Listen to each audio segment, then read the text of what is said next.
오늘 읽은 말씀 갖고 물결을 타는 삶이 되자, 이런 제목으로 같이 은혜를 나누겠습니다. 야구 중계를 이렇게 보다 보면 해설자들이 한 팀마다 한 3번씩 기회가 온다, 야구에는 3번의 기회가 있다, 그런 얘기하는 거를 듣게 됩니다. 그 기회가 왔을 때 점수를 내는 팀이 이기게 됩니다. 기회가 왔는데 점수를 내지 못하고 기회를 무산시키면 경기에 지게 됩니다. 저희들 삶에서도 이기고 지는 것 같은 그런 차이, 그것이 어디서 올까요? 저희들 삶에도 기회라는 것이 있게 됩니다.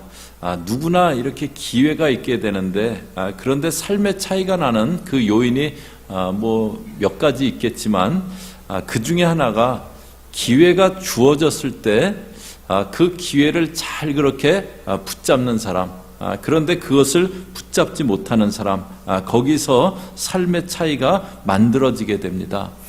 리고렌 목사님이 목적이 이끄는 삶이라는 책 이전에 목적이 이끄는 교회다, 그런 그 책이 있었는데요. 거기서 이제 파도 타기 비유로 이런 얘기를 하셨어요. 물결을 일으키는 것은 하나님이 해주시는 일이지만, 그러나 그 물결이 일어났을 때 그 물결을 타는 것, 이렇게 서핑할 때 물결이 일어나는 건 하나님이 해주시는 거지만, 그 물결을 타는 것은 우리가 해야 될 일이다, 이제 그런 얘기를 하시는데요. 인생에 기회라는 물결이 왔을 때 그 물결을 타느냐 그냥 놓쳐버리느냐, 그것이 저희 삶에 큰 차이를 그렇게 가져옵니다. 이번 물결 놓치면은 다음 물결 타면 되지, 그렇게 생각할 수도 있는데요. 물결이 자주 오지 않습니다. 삶에서 기회가 딱 3번뿐이다, 그렇게 할 수는 없지만, 물결이 그렇게 자주 오지 않습니다. 그래서 물결이 왔을 때 놓치면은요, 한참을 또 기다려야 돼요. 물결 없는 그 시간을 한참을 그렇게 기다려야 됩니다. 오늘 비유는 이제 열매 맺지 못하는 무화과나무 비유인데요. 이 비유 보면서 저희에게 주어진 인생의 물결을 잘 타기 위해서 무엇이 필요한지 그것을 같이 보려고 합니다. 이제 이 비유도 예수님이 비유를 말씀하신 배경이 있는데요. 1절부터 다시 한번 보시겠습니다. 1절에 보시면, 그때 마침 두어 사람이 와서 빌라도가 어떤 갈릴리 사람들의 피를 그들의 제물에 섞은 일로 예수께 이르니, 어떤 사람들이 와서 예수님께 뭘 얘기하냐면, 빌라도가 갈릴리 사람들의 피를 제물에 섞었다고 그렇게 합니다. 이 당시 이제 로마 총독들은 그 식민지 그 사람들을 아주 잔인하게 그렇게 대해갖고, 그래서 감히 반항하지 못하게 그런 그 모습으로 많이 했는데요. 빌라도도 예외는 아니었던 것 같아요. 그래서 갈릴리 사람들을 죽이고요, 그 피를 막 제물에 섞어버린 아주 끔찍한 일을 합니다. 그런데 이 당시 이제 보편적인 생각은요, 어떤 이런 재앙은 사람의 죄 때문에 오게 된다, 죄 때문에 그런 재앙을 겪는다, 그렇게 생각을 했어요. 그래서 요한복음 9장에 보면은 가다가 소경을 만났을 때 제자들이 예수님께, 이 사람이 소경된 게 자기 죄 때문이야, 부모의 죄 때문이야, 죄 때문에 이런 소경된 거 아니냐, 이제 그렇게 얘기하는 그런 모습을 보게 되는데요. 이렇게 이제 재앙이 있는 것은 죄 때문이라고 생각했습니다. 그래서 예수님께 한 얘기도, 이 사람들 빌라도에게 이런 끔찍한 일을 당한 게 죄가 있어서 그런 거죠.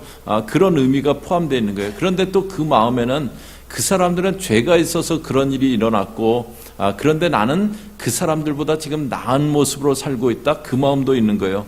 그래서 예수님이 이제 이렇게 대답을 해주세요. 2절에 보시면요, 대답하여 이랬을 때, 너희는 이 갈릴리 사람들이 이같이 해받음으로 다른 모든 갈릴리 사람보다 죄가 더 있는 줄 아느냐? 이 사람들이 죄가 더 많아서 그렇게 해받은 줄 아느냐? 3절에 보시면, 너희에게 이르노니 아니라 너희도 만일 회개하지 아니하면 다 이와 같이 망하리라. 너희가 그 사람들보다 낫다고 생각할 게 아니고, 너희도 회개하지 않으면 그런 일이 있을 거다.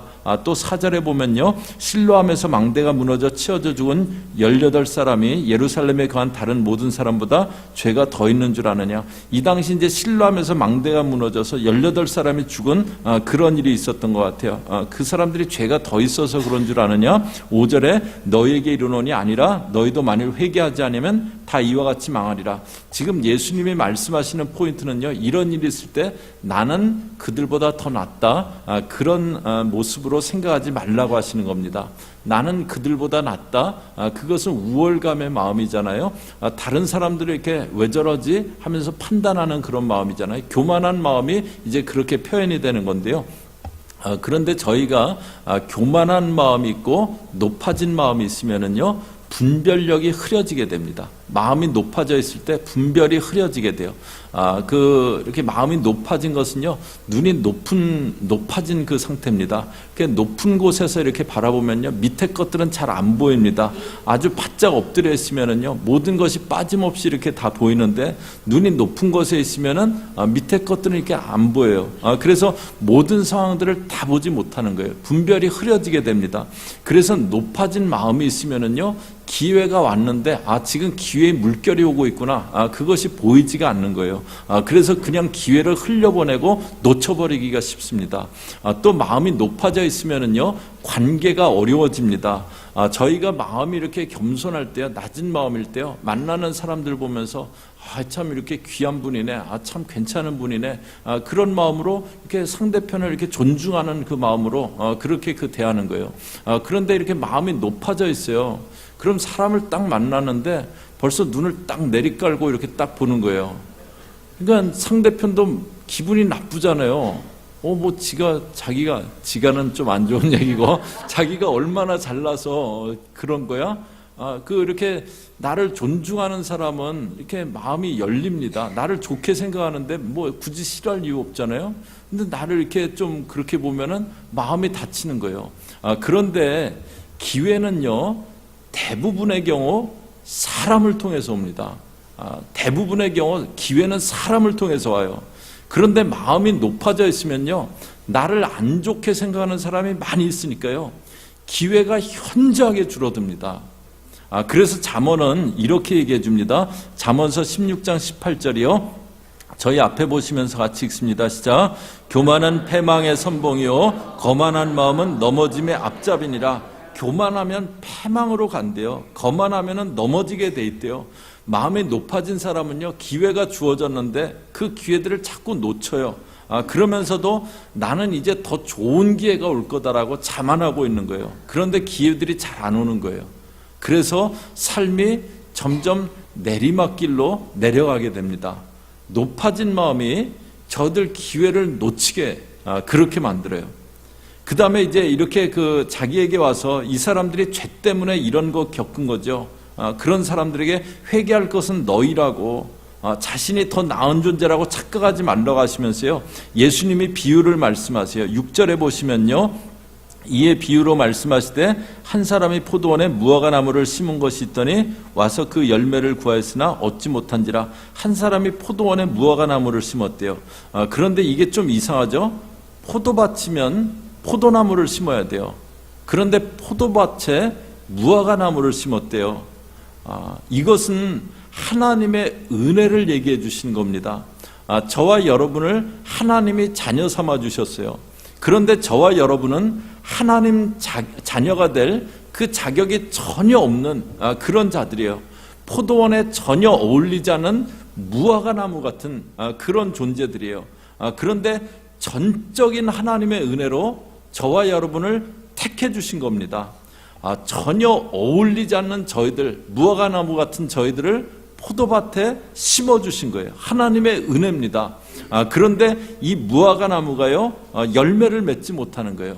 무화과 할 때 그 화자가 꽃 화자입니다. 그러니까 무화과는 꽃이 없는 나무라는 뜻이에요. 보통 이렇게 열매 맺는 것들은 그 열매 맺기 전에 꽃이 피잖아요. 근데 그 꽃이 없는 나무예요. 그런데 꽃도 없고 열매도 없어요. 그러면 아무 쓸모가 없는 게 무화과 나무입니다. 그런데 열매를 맺지 못해요. 그래서 7절에 보면은요, 포도원지기에게 이르되 내가 3년을 와서 이 무화과 나무에서 열매를 구하되 얻지 못하니 찍어버리라. 어찌 땅만 버리게 하겠느냐. 주인이 이 나무 이제 찍어버리자고 합니다. 그랬더니 여기 이제 3년이라는 것은요, 예수님의 공생의 3년으로 해석하는 그런 견해도 있는데요, 열매 맺을 충분한 시간을 준 거예요. 충분한 시간을 줬는데 열매를 못 맺고 있으니 찍어버리자고 합니다. 그랬더니 포도원 지기가 뭐라고 하냐면요, 8절에 대답하여 이르되 주인이여 금년에도 그대로 두소서 내가 두루둑 파고 거름을 주리니 그냥 금년에 한 해 더 두자고 내가 더 정성을 쏟겠다고. 그러면서 9절에 이후에 만일 열매가 열면 좋거니와 그렇지 않으면 찍어버리소서 하였다 하시니라. 그런데도 만약에 열매 안 맺히면 그때 찍어버리자고 그렇게 합니다. 찍어버리지 말고 지금 찍어버려도 되는 상태인데 그대로 두자. 이것은 하나님의 은혜를 얘기합니다. 하나님께는요, 은혜의 시간이 있어요. Grace period. 은혜의 시간이 있어요. 노아에게 물로 이 악한 세상을 멸하시겠다 그랬어요. 그런데 실제 홍수는 120년 뒤에 내리셨습니다. 그것은 방주 짓는데 시간이 필요해서가 아니고요, 하나님이 악한 그 인간들이 회개하고 돌아올 수 있는 그런 기회를 주셨던 거예요. 그래서 베드로후서 3장 8절에는 이런 얘기를 합니다. 사랑하는 자들아 주께는 하루가 1000년 같고 1000년이 하루 같다는 이 한 가지를 잊지 말라. 하나님께는 하루가 1000년 같고 1000년을 하루같이 그렇게 기다리신대요. 그러면서 9절에요. 주의 약속은 어떤 이들이 더디다고 생각하는 것 같이 더딘 것이 아니라, 그 다음에 같이 읽습니다. 시작. 오직 주께서는 너희를 대하여 오래 참으사 아무도 멸망하지 아니하고 다 회개하기에 이르기를 원하시느니라. 왜 주님 오신다 그러면서 빨리 안 오십니까? 왜 더디게 오십니까? 왜 더디게 오시냐고, 안 오시냐고, 그거에 대해서 뭐라고 말씀하시냐면 너희를 대해서 오래 참고 계시다는 거예요. 아무도 멸망치 않고 회개하기 이르기를 원하셔서 참고 계시다. 하나님이 은혜로 기다려주시는 시간에 대해서 말씀해 줍니다.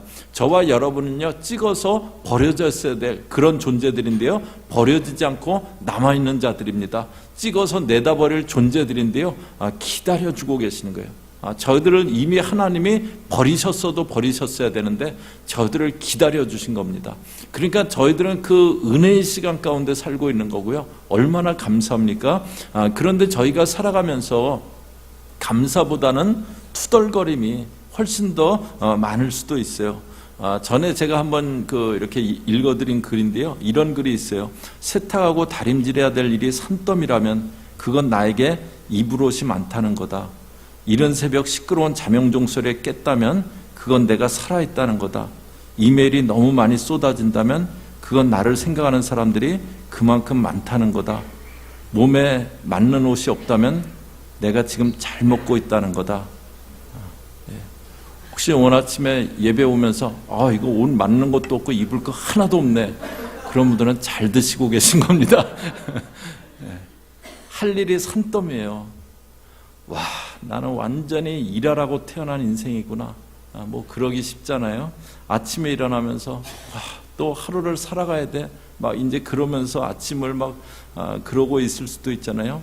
이 사람 저 사람이 나에게 여러 가지 주문할 때 사람들이 나를 좀 그냥 내버려 두지 않는다니까 그렇게 생각할 수 있습니다.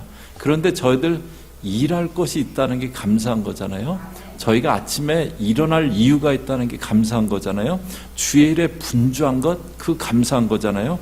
그런데 그것이 은혜라는 거 기억지 않는 거예요. 내가 지금 주의 은혜 가운데, 은혜의 시간 가운데 살아가고 있다, 그걸 기억지 않는 거예요. 그 출애굽한 이스라엘 백성들이 그랬어요. 출애굽하고 나서 홍해를 건너자마자 마실 게 없다고 불평을 합니다. 그리고 또 바로 먹을 게 없다고 그래요. 하나님이 그들에게 만나를 내려주셨어요. 그런데 만나를 좀 먹더니 하는 얘기가 우리 기력이 약한데 먹을 게 이 만나밖에 없다라고 그럽니다. 그러다가 그들이 가데스 바네아라는 곳에 갔어요. 그곳은 이제 약속의 땅인 가나안이 보이는 곳이에요. 12명의 정탐을 보냈습니다. 정탐들이 갔다 온 다음에 우린 저 땅에 못 들어간다고 하자 백성들이 밤새 울었다 그래요. 그때 하나님이 하시는 말씀이 있으시. 민수기 14장 11절에 보시면요, 여호와께서 모세에게 이르시되 이 백성이 어느 때까지 나를 멸시하겠느냐. 이 백성들이 나를 멸시했다고 그렇게 말씀하세요. 그러면서 민수기 14장 22절에요. 내 영광과 애국과 광야에 생한 내 이적을 보고서도 이같이 10번이나 나를 시험하고 내 목소리를 청종하지 아니한 그 사람들은 그 많은 이적, 그 많은 은혜, 그것을 보고도 나를 멸시하고 시험한 사람들, 그 사람들은 어떻게 된다고 하느냐? 23절이요. 저희 같이 읽습니다. 시작. 내가 그들의 조상들에게 맹세한 땅을 결단코 보지 못할 것이요, 또 나를 멸시하는 사람은 한 사람도 그것을 보지 못하리라. 나를 멸시했던 그 많은 은혜 가운데 있으면서 계속 불평했던 그 사람들 한 사람도 가나안 땅을 보지 못하리라고 합니다. 가나안 땅은 젖과 꿀이 흐르는 땅이었어요. 약속의 땅이고 기회의 땅이었습니다. 그런데 한 사람도 못 들어가리라고 해요. 기회의 땅을 바로 눈앞에 두고요, 자기들 눈앞에 있던 그 기회를 영원히 놓쳐버린 겁니다. 그들이 계속 불평하고 투덜대던 게요, 그냥 이렇게 습성이 됐어요. 그래서 약속의 땅이 눈앞에 있는데 기회의 땅이 바로 자기들 앞에 있었는데 그곳에 들어가지 못하게 된 겁니다. 저희들 내게 자꾸 이렇게 투덜대는 그런 모습 있지 않는지 그거 한번 잘 봐야 됩니다. 요새는 뭐 이렇게 밥에 이렇게 돌이 들어가는 그런 쌀이 잘 없잖아요. 근데 전에는 이렇게 제 기억으로도 간혹가다 이렇게 그 밥에 돌 들어간 그런 경우, 돌이 씹히는 그런 경우 있었어요. 그러면 그냥 이렇게 좀 골라내면 되잖아요. 근데 이렇게 막 밥에 돌 들었다고 밥에 돌 들었다고 그러는 사람이 있어요. 근데 그런 얘기가 있었어요. 돌을 씹는 사람이 꼭 씹는데요. 그러니까 이렇게 돌 있으면 그냥 골라내면 되는데, 와, 돌 들었다고, 뭐 이거 쌀이 뭐 이런 거야, 뭐 밥을 어떻게 한 거야, 뭐 계속 그런 사람, 그 사람은 계속 돌을 씹는데요. 그러니까 투덜거리는 사람은요, 투덜거릴 안 좋을 일이 자꾸 생기는 거예요. 그러다가 기회도 놓쳐버리게 돼요. 기회가 떠나가 버려요.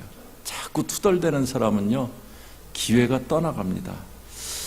그러지 않기 위해서요, 나는 은혜의 시간, 지금 은혜로 살아가고 있다. 그거를 꼭 기억해야 됩니다. 나에게 주어진 상황이요, 남보다 힘들 수 있어요. 나는 남들보다 삶의 짐이 무겁다라고 그렇게 생각될 수 있어요. 그거는 하나님이 그 사람에게 더 특별한 계획이 있으신 거예요. 제가 이렇게 그냥 운동할 때, 운동을 하는데 한국 분들은 그렇게 많지 않은데요. 피트니스에. 근데 이렇게 장로님이 한 분 계셨어요. 근데 이렇게 제가 이렇게 아령을 이렇게 드는 걸 보더니, 목사님, 그거 들어선 저는 가벼운 거 갖고 이렇게 좀 휘적휘적 하다가 그냥 끝나고 그러는데, 그렇게 해서는 근육이 절대 안 생긴다고, 무거운 걸 드셔갖고 그걸 드셔야 된다고 그러시더라고요. 그러니까 저희들 이렇게 살아가면서요, 내가 들어야 될 짐이 무거워요. 그러면 내 믿음의 근육을 더 든든하게 해주시기 위함입니다. 내 상황이 특별히 어렵다면은요, 나에게 많은 훈련이 필요한 특별한 계획이 있으신 거예요. 나는 왜 다른 사람보다 이렇게 인생이 고단하지? 나는 왜 더 일이 많지? 짐이 더 무겁지? 하나님이 특별한 계획이 있으신 겁니다. 하나님이 그냥 보통이 아니고 특별하게 계획을 갖고 계신 거예요. 그런데 그 시간들을 그냥 투덜거리면서 보내기 쉬워요. 그리고 기회를 날려보냅니다. 하나님의 계획이 날려가게, 무산되게 그렇게 합니다. 저희 오늘 왜 기회를 잃게 되는가 봤어요. 마음이 높아져 있을 때요, 내게 주어진 상황들이 은혜라는 거 깨닫지 못할 때요, 기회를 잃게 됩니다. 저와 여러분은 마음이 낮은 마음일 수 있기 바랍니다. 낮은 마음으로 이렇게 살아가면은요, 사람들이 좀 우습게 볼 수도 있어요. 근데 사람들 우습게 봐도 돼요. 하나님이 높여주시면 됩니다. 네. 저는 저희 오늘 3부 예배 드리는 믿음의 식구들, 하나님이 높여주시는 그런 믿음의 사람들 되시기 바랍니다. 나는 지금 은혜의 시간에 살고 있다. 그거 꼭 기억하세요. 힘든 일도 어려운 시간도 은혜입니다. 그 은혜의 시간에 살고 있어요. 찍어서 이미 버렸어야 되는데 은혜로 남겨두신 겁니다. 저희들 마음이 높아질 것도 없고요, 은혜로 살고 있는데 마음이 높아질 것도 없고 투덜댈 것도 없습니다. 그래서 저희 모두에게 또 하나님이 물결을 일으켜 주실 때요, 그 물결을 번번이 놓쳐버리는 그런 삶이 아니고요, 그 물결이 올 때마다 그 물결을 타고 올라가는 그런 저희 교우들 다 되시기를 주의 이름으로 간절히 축복합니다. 같이 기도하겠습니다.